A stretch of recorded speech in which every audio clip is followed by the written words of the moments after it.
rekan dan tim. Bareng-bareng kita akan belajar tentang perencanaan komunikasi strategis dalam kampanye PR. Materi ini dibuka dengan pemahaman apa itu yang dimaksud dengan strategi. Strategi adalah suatu perencanaan untuk mencapai suatu tujuan, dan tujuannya adalah komunikasi yang efektif.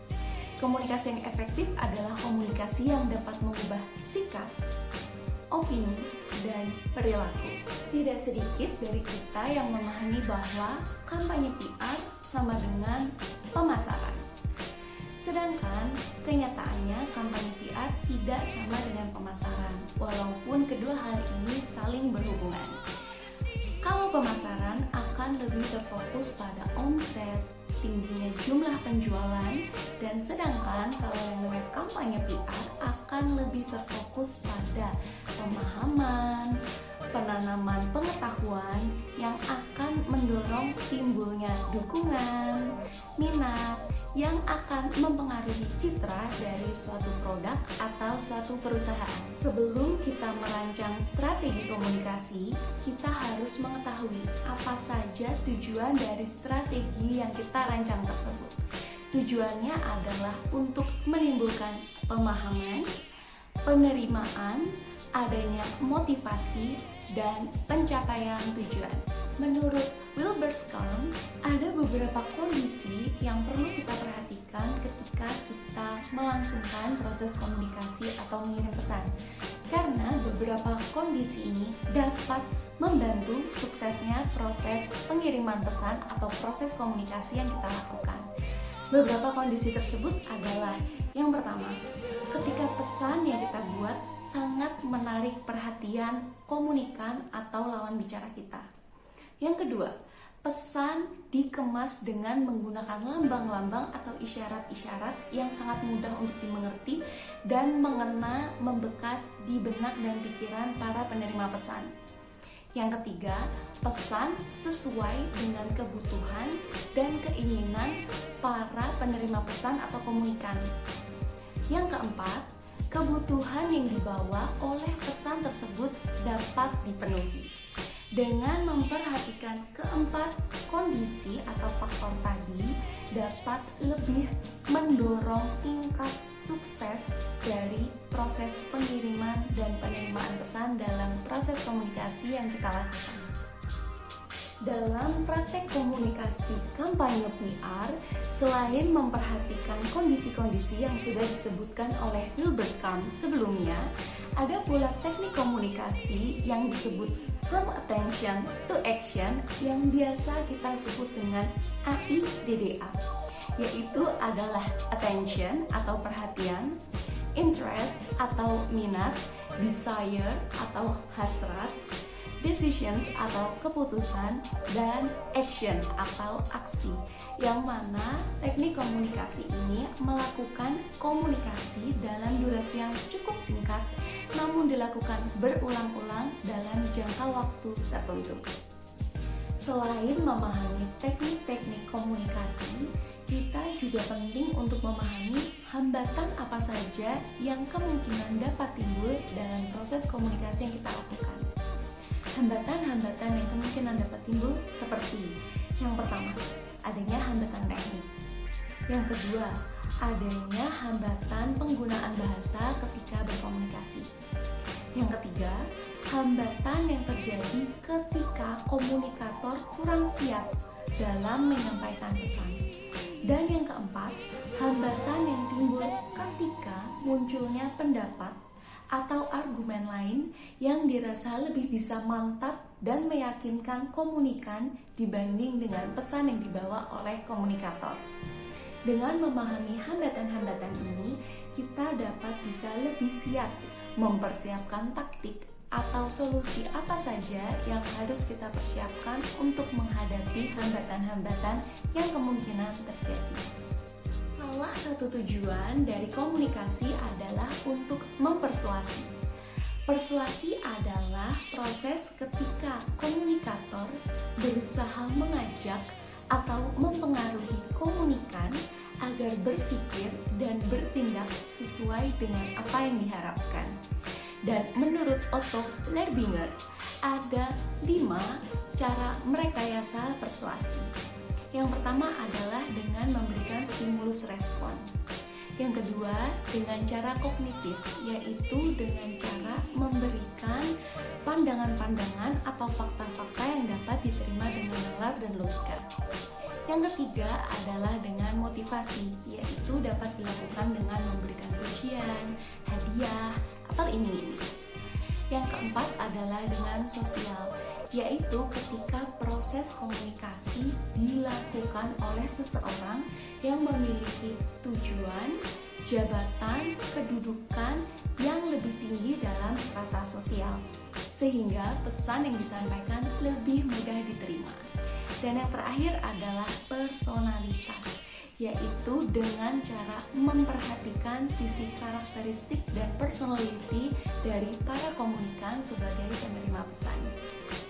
Selanjutnya, ada beberapa teknik yang bisa kita perhatikan dan kita coba dalam proses komunikasi persuasif. Yang pertama adalah teknik yaya.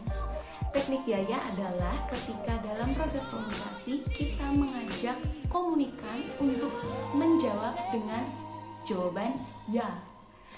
Yang mana ketika komunikan menjawab dengan jawaban ya, seakan-akan komunikan menyetujui atau sepaham dengan pesan yang kita berikan. Kemudian yang kedua, kita akan mengganti kata-kata apabila menjadi kata-kata yang mana.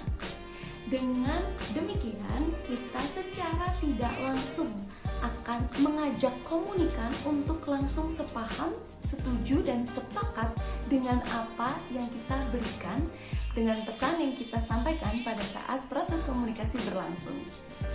Yang ketiga, kita dengan aktif akan melemparkan pertanyaan kepada para komunikan, sehingga proses komunikasi menjadi diskusi yang aktif.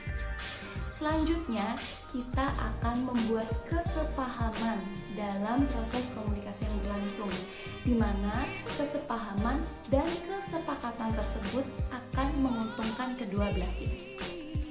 Selanjutnya adalah kita melakukan proses persuasi dengan mengumpulkan pendapat, masukan dari para komunikan sebanyak-banyaknya. Kemudian setelah mengumpulkan banyak pendapat tersebut akan didiskusikan bersama-sama untuk mencapai kesepakatan bersama. Dan yang selanjutnya, yang terakhir adalah teknik IOU atau IOU. Di sini komunikator akan menyampaikan proses komunikasinya seakan-akan komunikan berhutang sesuatu kepada komunikator, sehingga salah satu cara untuk membayar hutang tersebut kepada komunikator adalah dengan mendengarkan pesan apa yang akan disampaikan oleh komunikator dan menyetujuinya. Setelah suatu rencana atau strategi dirancang sedemikian rupa, tetap ada 2 kemungkinan yang dapat terjadi, yaitu ketika strategi itu berhasil atau sebaliknya ketika strategi itu mengalami kegagalan. Dan menurut Scott M. Gottlieb, terdapat beberapa step yang dapat dilakukan ketika strategi yang sudah dirancang itu mengalami kegagalan. Yang pertama adalah dengan menemukan fakta-fakta di lapangan. Dengan proses penemuan fakta di lapangan ini, kemungkinan dapat ditemukan penyebab utama dari gagalnya rencana tersebut. Yang kedua adalah dengan perencanaan. Ketiga adalah dengan perumusan kembali taktik komunikasi yang akan dilakukan. Yang keempat adalah dengan mengevaluasi, mulai dari rencana hingga pelaksanaan dari strategi yang sudah disusun. Ada beberapa penyebab atau faktor yang dapat menimbulkan kegagalan pada proses komunikasi PR. Dan kegagalan-kegagalan tersebut dapat disebabkan oleh yang pertama adalah pesan yang tidak menarik, komunikator yang tidak handal, media yang tidak mendukung dalam proses penyampaian pesan, halayak yang tidak pas, tidak sesuai dengan sasaran, dan dapat juga disebabkan oleh efek atau feedback yang didapatkan tidak sesuai dengan apa yang diharapkan.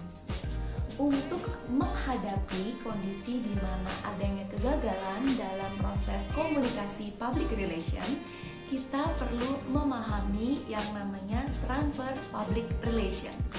Transfer public relation adalah di mana kita berusaha untuk mentransfer suatu keadaan yang tadinya negatif menjadi positif, keadaan yang kurang baik menjadi keadaan yang lebih baik.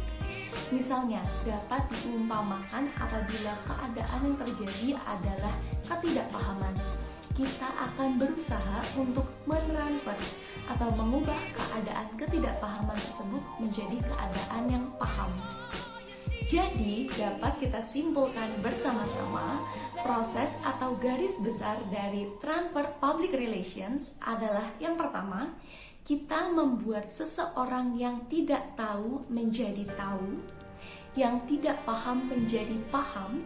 Kemudian yang kedua, setelah seseorang sudah tahu dan paham, seseorang akan menjadi suka atau minat. Dan yang ketiga, setelah rasa suka atau minat itu sudah timbul, maka akan timbul juga rasa penerimaan.